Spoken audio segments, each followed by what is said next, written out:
August 10, 2019, 6:30 a.m. Metropolitan Correctional Center, Manhattan. Jeffrey Epstein is found dead in his cell. The official ruling: suicide by hanging. But here's what makes that morning different from any other inmate death in federal custody.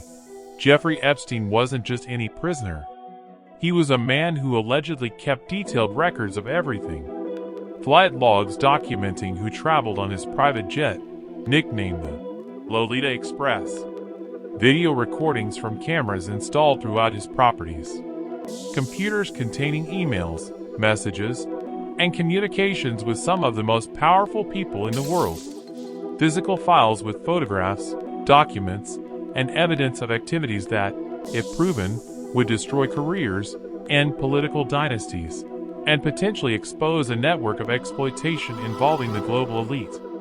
And within hours of his death, a question began echoing across the internet, across news coverage, across every conversation about the case. What happened to the files?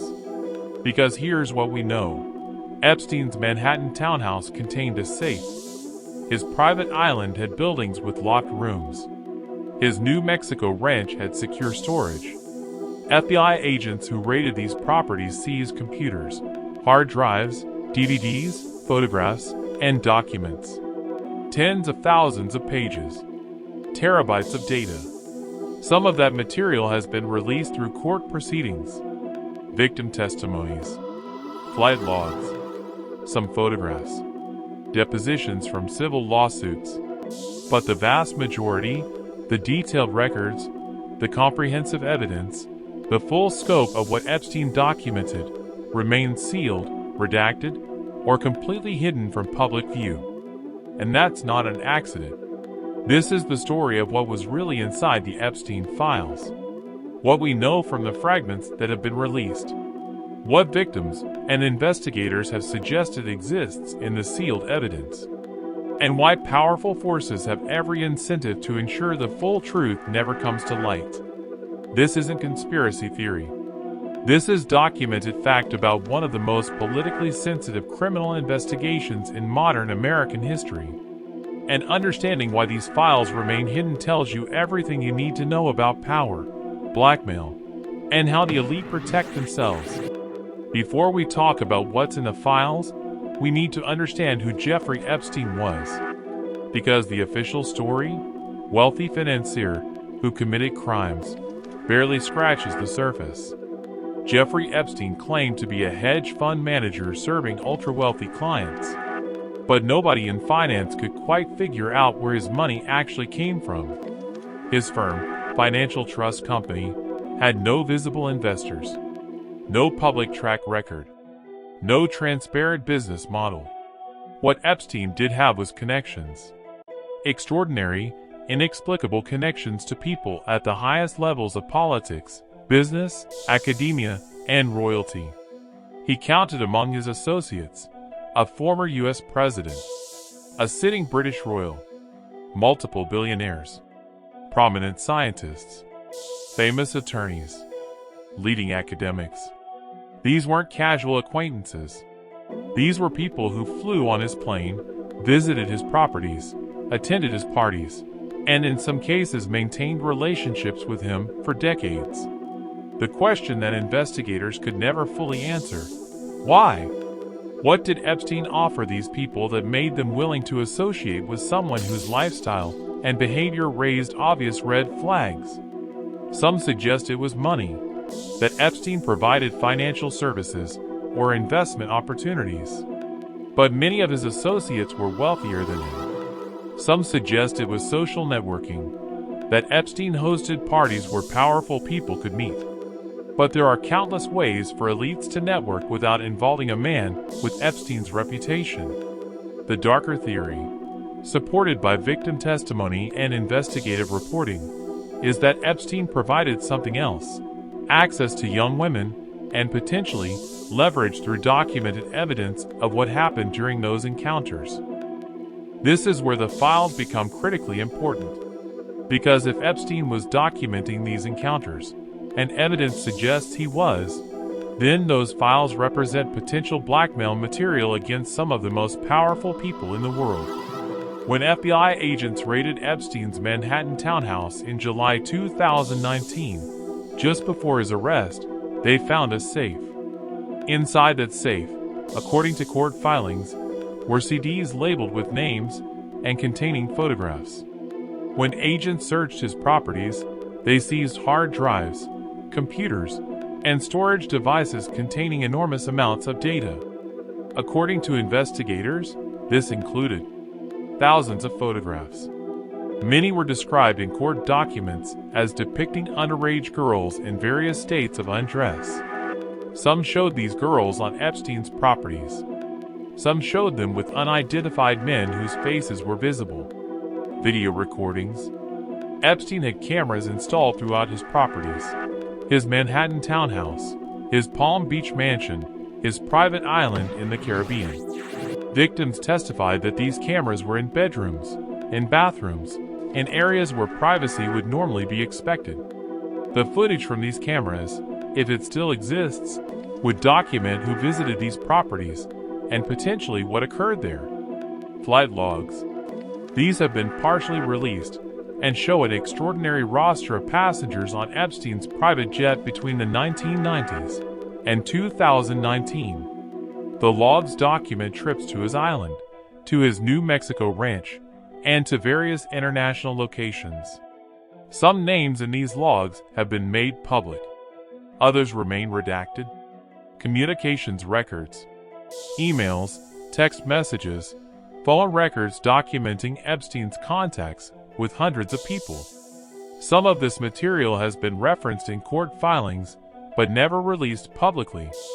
Physical documents, potentially including non-disclosure agreements that victims were allegedly forced to sign, financial records showing payments, and other documentation of the operation Epstein was running.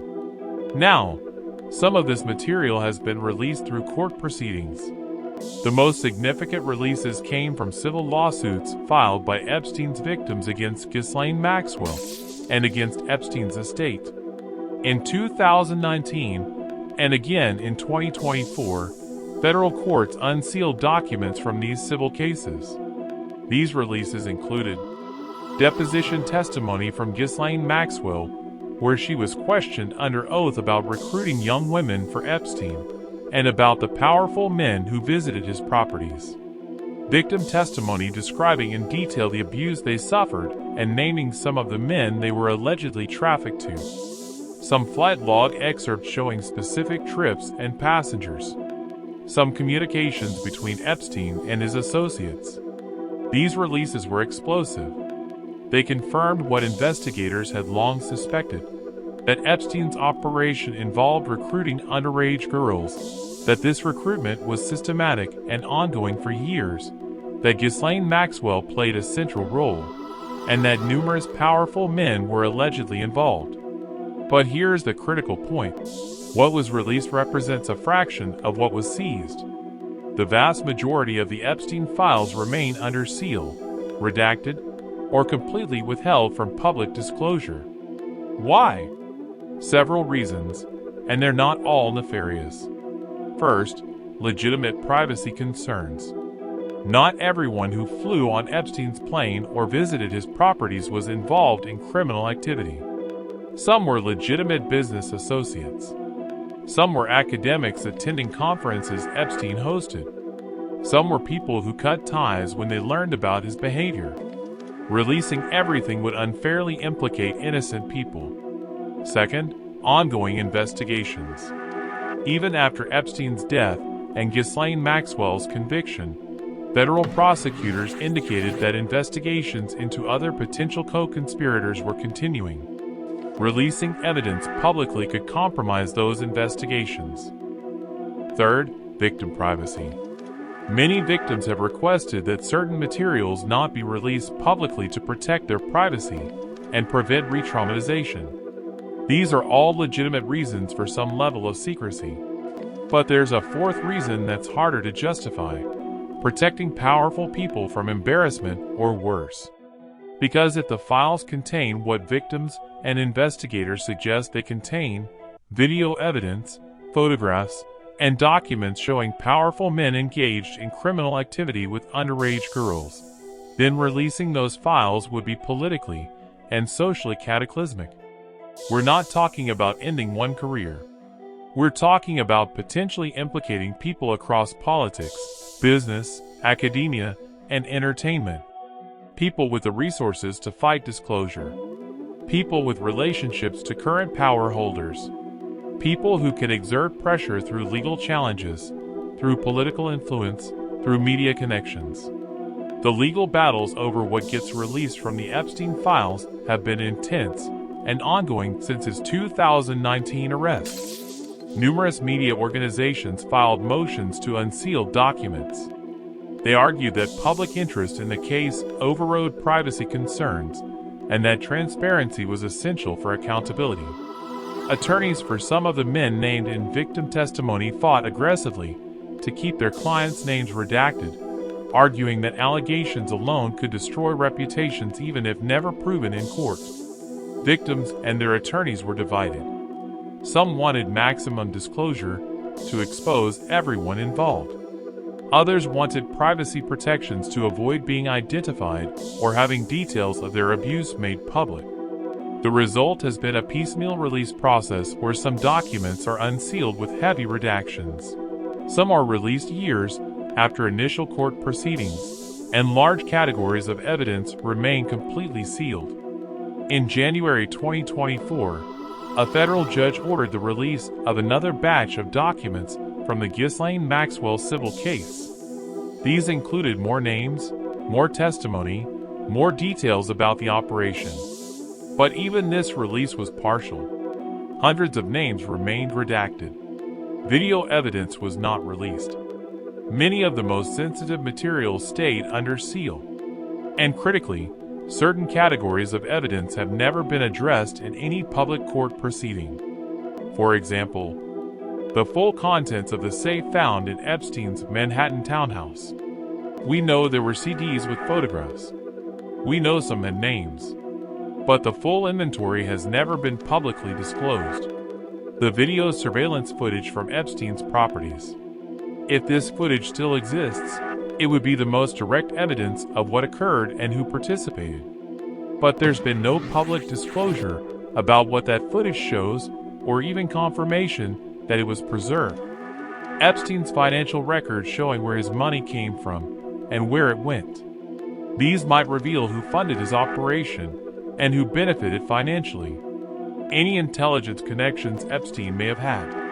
There have been allegations, never proven, that Epstein had relationships with intelligence services, that his operation might have had a purpose beyond personal gratification. But no evidence supporting or refuting this has been officially released. So what was really inside the Epstein files based on what we know from partial releases and testimony? Evidence of systematic recruitment. Multiple victims describe being recruited as teenagers, often by other young women working for Epstein. They described a pyramid structure where victims were incentivized to bring in other girls. This wasn't opportunistic abuse. It was organized trafficking. Evidence of abuse occurring across multiple properties. Victims described being abused at Epstein's Manhattan townhouse, his Palm Beach mansion, his New Mexico ranch, and his Caribbean island. This was a geographically distributed operation that functioned for years. Evidence of powerful men participating. Victim testimony named specific individuals, some famous, some less known publicly but powerful in their fields. Some of these men have denied the allegations. Some have settled civil lawsuits. None have faced criminal charges related to Epstein. Evidence of financial payments.